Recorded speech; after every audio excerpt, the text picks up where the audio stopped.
Ladies and gentlemen, welcome back. My name is Wildkard. Thank you for being here and watching my content. As always, it is my pleasure and privilege to talk about the greatest game in the world, rugby.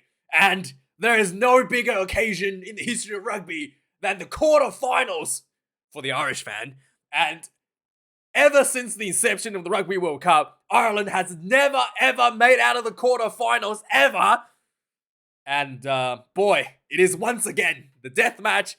It is once again the revenge match, and it is once again, oh boy, the match that may end the hoodoo for Ireland. Now, before we get on with that, I would like to tell you a little bit of a story about me and my relationship with Irish rugby. Okay, back in 2007, okay, when I was still a massive man, okay, and I remember going down to the newsagent and buying a booklet, a magazine. Okay, Google it if you don't know what that is.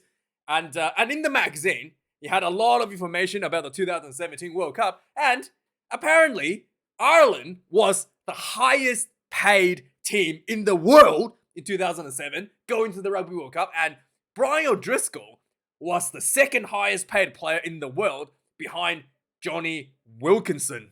Yeah, and looking at all this information, and there was a massive centerfold of Brian O'Driscoll with all his impressive talents on display, I thought to myself, oh boy, I need to watch this amazing Ireland team perform, right? You got Brian O'Driscoll, Ronan O'Gara, Paul O'Connell, Peter Stringer, O'Callaghan, and who else was there? Easterby, all these massive names, right? I thought I gotta watch this Irish team play. So I stayed up till 4 o'clock in the morning, right? Watching Ireland versus Italy in the warm-up match, okay? And Ireland almost lost Italy. Ronan O'Gara scored a very dubious try, okay, you can call that a try, Ronan, okay? Got a very dubious try to win the match over Italy with a full-strength side on the field. And after that, I thought, boy, it's time to buy a Springbok jersey. And that's why I have a 2007 Rugby World Cup Springbok jersey instead of an Ireland jersey for that year. So, yeah. And that team, believe it or not, didn't even make it out of the pool stage. Highest paid team in the world. So it is absolutely not the first time that Ireland is the favorite team going into the quarterfinals. One of the, even 2019, following their win streak, following their wins over New Zealand, everybody was expecting Ireland to beat New Zealand in the quarterfinals, even though they had a pretty rough pool stage, losing to Japan. But hey, history says that Ireland had a chance to get out of that. Nope. 2007, nope. 2000, what? When was this? 1991, Louis Liner's dad, Michael Liner, ended the Irish dream at Lansdowne Road, where everybody celebrated a little bit too early. Yes, history keeps repeating itself, but with all that said, you know what? You know what the difference is between 2007 and 2023? Johnny Sexton. He was just a little bit too young to make it in the 2017, and you know what? Out of all that, the pressure will be way too much for any ordinary player.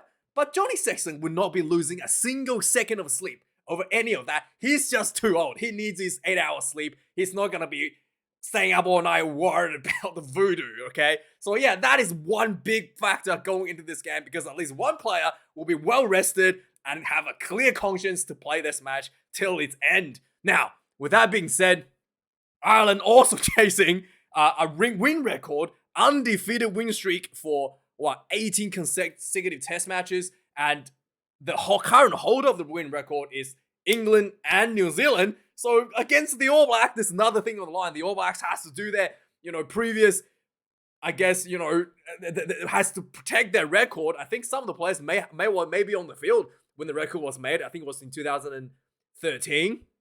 I think definitely some of the players were still there when the record was made, like Sam Whitelock, potentially I think Brody Rettaglia might be there, and then the Aaron Smith might have been there, and also what was his name? Dan Coles might be there as well when this was made in 2003 season. I think they were undefeated the whole year, and then there was a few trickle over games, and yeah, so very, very interesting how All Blacks gonna try protect that as well. And obviously the big loss to Ireland at home, massive revenge, massive chip on the shoulder for the All Blacks, trying to go in and try to amend that loss, that embarrassing loss series at home, something that is unimaginable in New Zealand. They want to amend that as well, so the All Blacks will come out absolutely guns blazing, as tough as you can get. Ireland obviously has the what do you call it?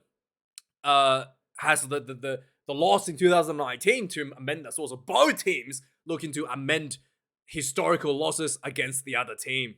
Yeah. So obviously with match of such monumental occasion, he has to be the best, the one and only Mr. Wang Barnes, the centenary referee, the most experienced referee in the world. And he is most famously known, at least amongst the New Zealanders, for absorbing tackle in the Lost series last year, summer series when Ireland went to New Zealand. Yep, Andrew Porter absorbing tackled on Brodie Retallick. I thought this would have been at least a yellow card. I thought, in fact, by the standards back in 2000 and what 2000. This was in 2011. No, 2021, or was it 22? I think it's 2022. Yeah, by that standard, this should have been a red card. But Bouncy said absorbing tackle. Didn't even issue a yellow. And Brodie Retallick absorbed 6 months on the sideline due to a broken cheek. So yeah, no, he was cited later. He have to say that he was cited later, but and it was cleared for any wrongdoing. So yeah, controversial referee again, especially for the New Zealanders. So Ireland has a pretty stellar record in recent times against New Zealand. Ever since Joe Schmidt took over Ireland and beat New Zealand for the first time in Chicago, they came pretty close. In fact, in 2013, they almost beat New Zealand in Dublin to end the streak there. So they had a chance there to end the New Zealand win streak, and New Zealand clutched that right at the dying age. I still remember this one. This is when New Zealand kicked the winning goal, and then he missed, and the referee said there was a false charge down from Ireland, and then they was given another chance to take the goal again, and they actually landed that to win the match from Ireland. So yeah, that was a very painful day for a lot of Irish fans. They redeemed that in Chicago with the first win, and in recent times, yeah, like I said, the 2022 tour, most painful memories. A lot of New Zealanders in recent times losing at home to Ireland, and yeah, very dominant performance by the Irish team as well. So let's have a look at the records for Ireland. Absolutely amazing streak all around. They have 15 win streak. Is it 15? Really? 1, 2, 3, 4, 5, 6, 7, 8, 9, 10, 11, 12, 13, 14. That's only 14. Oh yeah, 15, 16, 17, 18. Yeah, 18 win streak. The last time they lost was at Eden Park against New Zealand in that, test series. And yeah, before that, the most important player in the game, I've talked about every game, is Johnny Sexton. Since this Sexton returned to Ireland after, Billy Burns ended his illustrious international test career, Johnny Sexton returned in 2021. Was it 21? Where was it? Yeah, 2021. Ireland has only lost one match when Johnny Sexton was on the field, and then that was against New Zealand at Eden Park. Yeah, and the other match they've lost was against France without Johnny Sexton. So very impressive again. I mean, these games don't really count because it's like a C team playing against the Maori All Blacks. And then it was a midweek game before the big test match on the weekend, so nobody was really focusing any energy on that one from the Irish side. But yeah, very impressive for Ireland. For the All Blacks, though, very up and down. They were looking extremely good in the Rugby Championship, absolutely dominated everybody, and then to slip on a massive banana peel, got just before the Rugby World Cup, losing dominantly by a dominant South African team, and then losing the opening match to the French team. After that, the All Blacks has found themselves a little bit more momentum, building nicely towards this match, winning very dominantly, especially over Italy. And yeah, so with that being said, the discussion coming out of the rhetoric coming out of Ian Foster's camp is the style of rugby that wants to be played. There's a lot of chatter about the stop-start style that Ireland played against what is it? Against South Africa, and Ian Foster kind of sided the ball in playtime as to more flowy style rugby is what everybody wanted to see more. At least he wants to see more because he fell asleep watching the Lions tour because it was too boring for him. But yeah, so it is a bit of rhetoric from his camp. He wants to speed up the game, gets the referee, moving, get the game moving, and he felt like if the game is playing in a flowy manner, it's going to be playing to the favor of the All Blacks. So yeah, we have to see. I actually disagree, but we have to see if that's going to pay out because I think the Irish play a very, very flowy style of rugby. So let's have a look at the lineup. Let's have a look at who's had the pleasure and privilege to represent the nations in this monumental test match of the ages. And we will start off in the loose proposition. Andrew Porter comes in for the Ireland, and for New Zealand is I Am Groot for coming out of his match suspension, 3 match suspension that was reduced down to 2 to a high head absorbing tackle. Yeah, so he was allowed back to play after doing tackle training, and so the Groot, I Am Groot, is able to play this weekend. He's up against Andrew Porter. He's actually up against Ty Furlong. So for the Irish side, we got Andrew Porter, Dan Sheehan, and Ty Furlong. The toughest nails, Ty 5 in the world. I think Andrew Porter especially has been so good for Ireland. His work rate, tackle rate is absolutely monumental.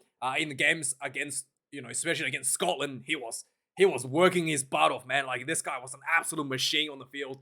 And like the workload that he puts in for the Irish team, the dominant tackles that he made against Scotland, made the game easy for his players around him because he's just taking a brunt load of that work upon himself. He's very, very good. I think based on his performance against Scotland, I will put him as number 1 loose set prop in the world right now. Dan Sheehan comes in number 2. Ireland has had some line-out struggles without him, but since returning, Ireland has been looking a little bit better in their lineouts. Ty Furlong, as always, the solo tight head prop in the world, one of the most experienced Lions tour prop as well.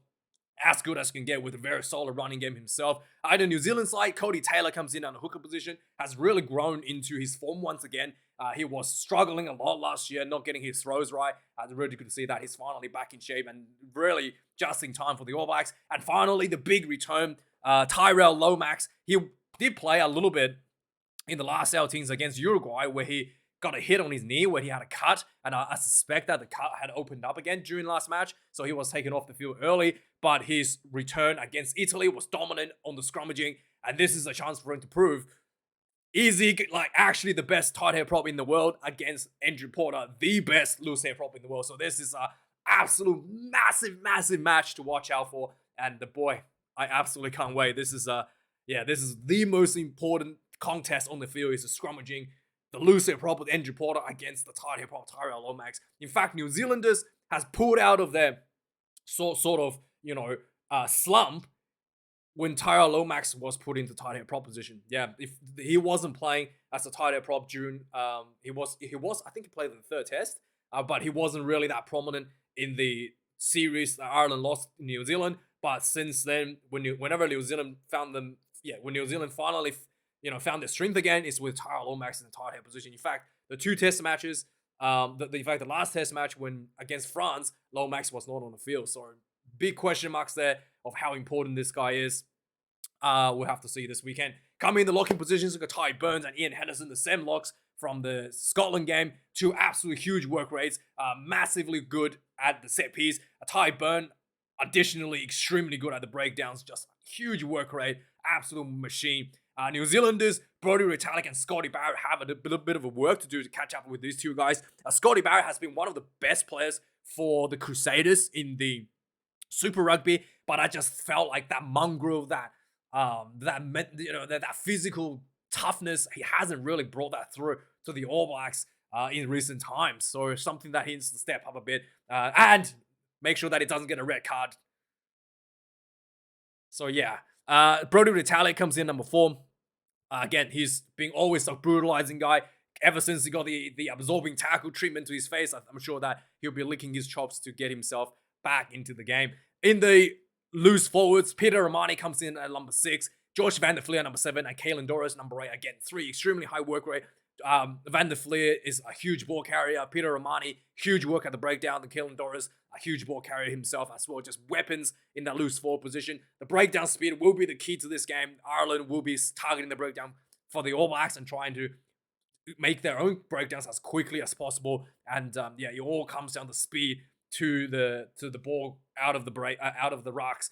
For especially for Ireland and for New Zealanders, Frizzell comes in number 6, and then Sam Kane, the captain, returns to the open side flanker position, number 7, and Adi Savia comes in number 8. I mean, this is the attacking style that Shannon Frizzell and Adi Savia brings to the All Blacks is massive. Their carry game, both of them are huge, constantly being able to get over the advantage line against teams. But the key here for both of them is the breakdown. I mean, Sam Kane is the breakdown specialist, but I do feel like he needs a bit more help with, Peter Marty and Josh Van der Fleer. Both are exceptionally good at targeting those areas. So I think that this could be an area that the All Blacks needs to put some bit more emphasis on with Frizzell and Adi Savia. Now we can have a look at the what's going on here. In the backs, we've got Jameson Gibson-Parks comes in at a number 9 jersey. He was extremely good against Scotland. He also played a bit of winger, shot a lot of speed, shot a lot of vision around the field that really, revealed the quality of player that he was. He was able to find space on both ends. He was literally playing like both winger at the same time, like both side of wingers at the same time. It was quite impressive. Aaron Smith comes in at number 9. Ian Foster has opted for the true veteran. So this All Blacks team, by the way, is the most successful setup.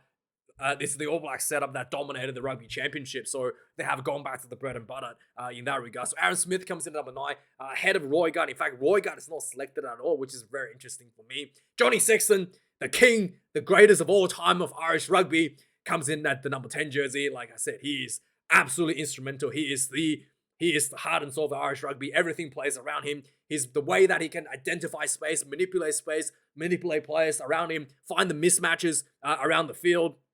And just the overall decision making, the overall clarity. I mean, when you get onto the field after a poor night of sleep, red eyes and just singing the national anthem is absolutely shitting your pants. You're gonna look over to Johnny Sexton, who's gonna be just standing there like just another day in the office, and you're gonna find a lot of confidence, a lot of comfort in the game, and that's the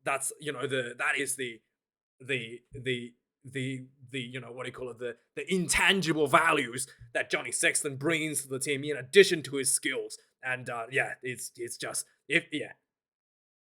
we'll talk about him after the match. So Richie Mo'unga has proven to be the cream of the crop with the number 10 out of the All Blacks. He has put himself ahead of Broden Barrett and the very, very impressive Damien McKenzie over that 10 jersey. And and again, this will be a huge testament to him up against Johnny Sexton. James Lowe comes in number 11. He had a bit of eye injury. He got poked in the eye by his own teammate against Scotland, but he is going to be okay. Leicester Nuku. This is actually an interesting selection by the All Blacks. Normally, they would have gone for Mark Talea, who is seemingly the most, in form All Black on Super Rugby.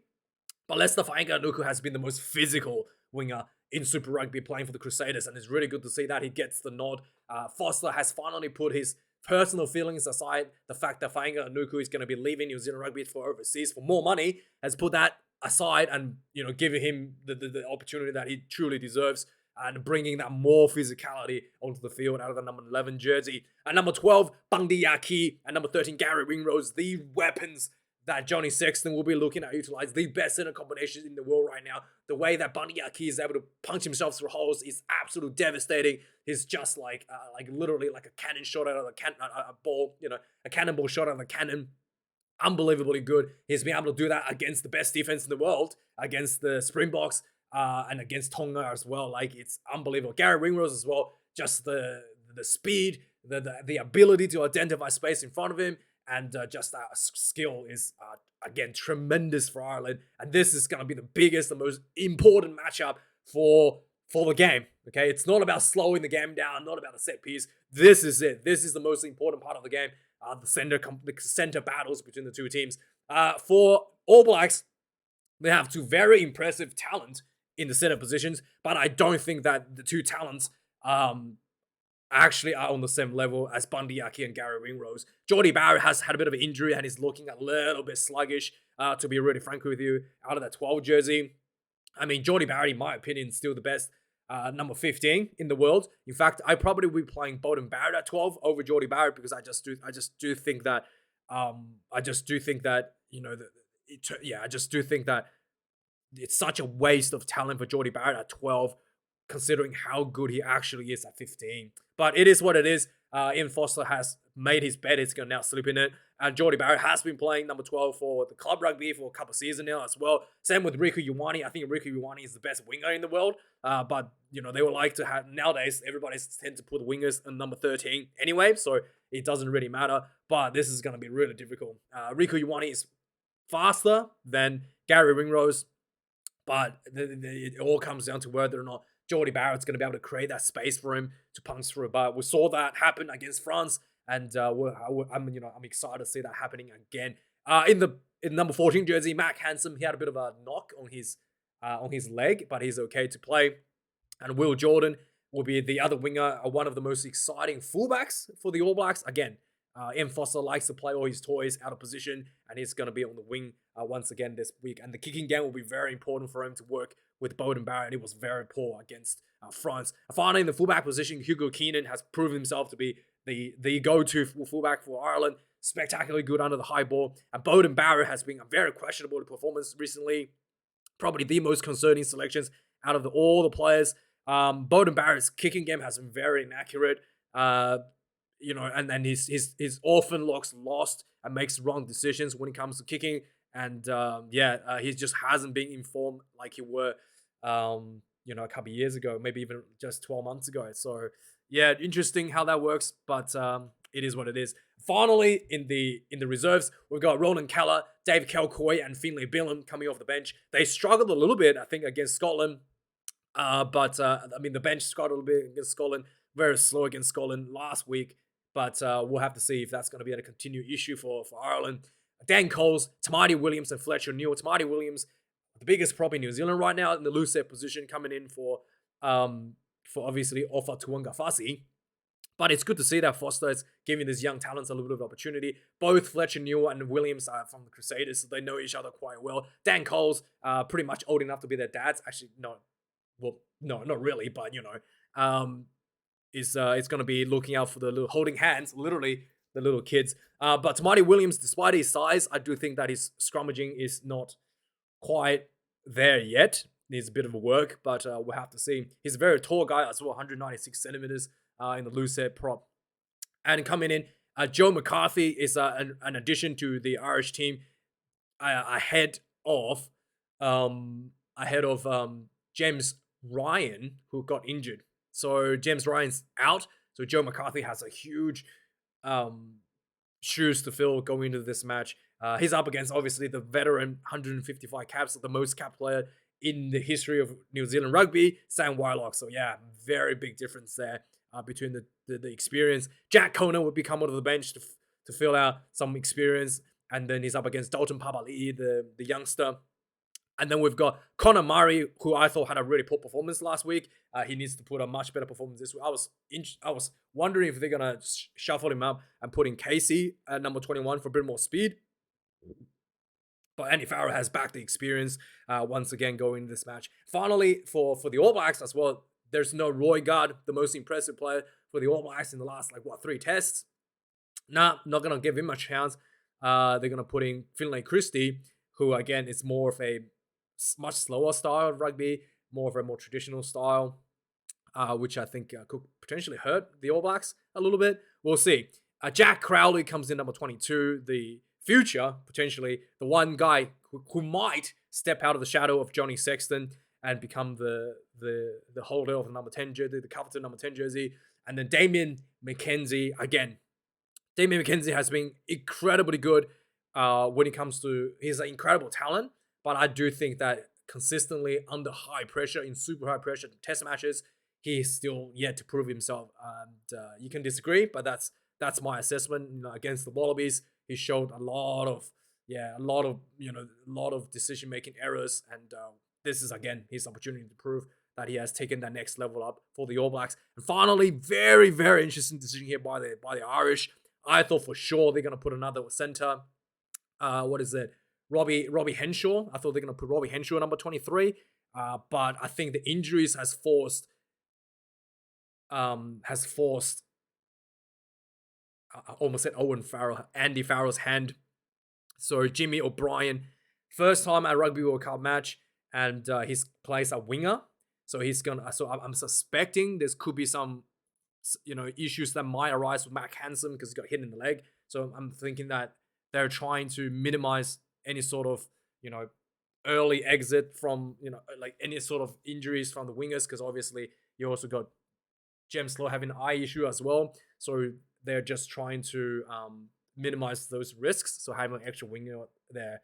And finally, Anton Leonard-Brown, the additional center that the All Black has opted for, will be coming on the bench to potentially take over the Riku Ioane at number 13 or maybe number 12.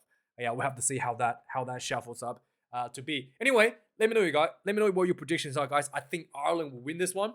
I think this will finally be the time that the voodoo is going to be broken. I just think that Johnny Sexton brings way too much experience, way too much speed. And I think the fact that Ian Foster has come out and suggested that, game speed, like slowing the game down, is what the Irish wants to do, is completely incorrect. I think Ireland actually plays an extremely fast style, extremely fluid style of rugby that if Ian Foster thinks is preparing for Ireland to play like it's actually the Springboks that wants to slow the game down.